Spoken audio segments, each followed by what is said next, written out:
আসসালামু আলাইকুম রহমতুল্লাহ। গোলাম মাওলা রনি ওনার এই গোলামি আচরণ কবে যাবে এটা নিয়েই আসলে প্রশ্ন উঠেছে।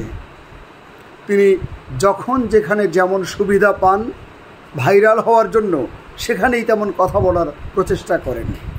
আর গোলাম মাওলা রনির যে উল্টা পাল্টা ডিগবাজি, এই বিএনপি, এই আওয়ামী লীগের পক্ষে, এই জামাতের পক্ষে, এই অন্তর্বর্তীকালীন সরকারের পক্ষে, এই আবার ঘুরে উল্টাপাল্টা ডিগবাজি, আসলে কোন দল থেকে তিনি নমিনেশন পাবেন অথবা পাবেন না, নাকি স্বতন্ত্র নির্বাচন করবেন, কি করবেন, এই মানুষটা আসলে বুঝে উঠতে পারছে না।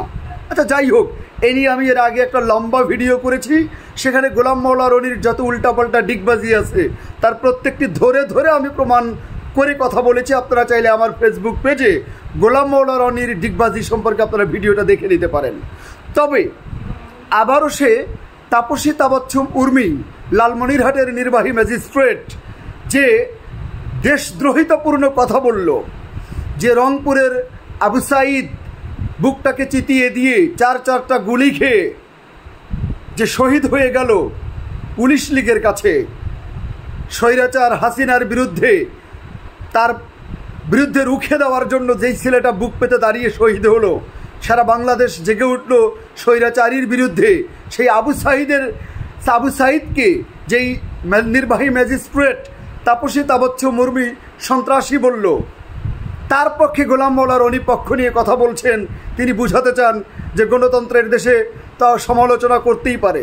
তাহলে আমি আপনাকে প্রশ্ন করি, গোলাম মাওলা রনি একটি দেশের শহীদ সন্তানকে সন্ত্রাসী বলে বাংলাদেশের 1600-র উপরে 24-এর গণ অভ্যুত্থানের যে শহীদ পরিবার তাদের বুকে আঘাত করেছে, এ ব্যাপারে তো আপনি কিছু বললেন না। 30,000-এর উপরে আহত, তাদের ব্যাপারে তো কিছু বললেন না। দুটো চোখ অন্ধ বা একটা চোখ অন্ধ হয়ে গেছে 6,000-এর উপরে, 2,500-এর উপরে হাত পা কেটে ফেলেছে, 25,000 জন নির্মম নির্যাতন সহ্য করছে অসুস্থতায়। তাদের বিপক্ষে বলে এই তাপসী তাবাচ্ছুম উর্মি যে অপরাধ করেছেন, এরপরে আপনি তার বিরুদ্ধে বললেন, তার মানে কি এখানে গোলামি কেন করলেন, ভিন্ন কি কারণ আছে, এটা আপনি জাতির সামনে প্রকাশ করুন। গোলাম মাওলা রনি আপনার এই গোলামি, যখন এই মেয়েটা বলল যে ডক্টর ইউনূসের অন্তর্বর্তীকালীন সরকারের কাউন্টডাউন শুরু হয়েছে, কিসের যুক্তিতে, কোন যুক্তির ভিত্তিতে তিনি কাউন্টডাউন বললেন, অর্থাৎ এই সরকারের সময় শেষ, এই কথাটা তিনি কোন শক্তির ভিত্তিতে ঘোষণা দিলেন? এটা কি দেশদ্রোহিতা নয়? তাকে দ্রুত গ্রেপ্তার করে রিমান্ডে এবং তার এই তথ্যর আদায় করাটা কি গুরুত্বপূর্ণ নয় প্রশাসনের জন্য? তাহলে তাকে গ্রেপ্তার করার ব্যাপারে আপনারা তো মাথা চুলকানি কেন উঠল? গোলাম মাওলা রনি, আপনি যে গোলামি করেন, আপনার গোলামি করার তো একটা লিমিট থাকতে হবে। এই মহিলাটা যখন বলল যে জুলাই মাসের গণহত্যা প্রমাণিত নয়, এটা প্রমাণিত সত্য নয়, এটা এখনো প্রমাণ হয়নি, ভ্যান ভর্তি লাশ পুড়িয়ে ফেলা হলো, 1600-র উপরে শহীদ হলো, 30,000-এর উপরে আহত হলো, 6,000-এর উপরে অন্ধ হয়ে গেল, 2,500 হাত পা কেটে ফেলে দিল, 25,000 মানুষ, ছাত্র জনতা, তারা এখনও নির্মম নির্যাতন এবং অসুস্থতার মধ্যে আছে।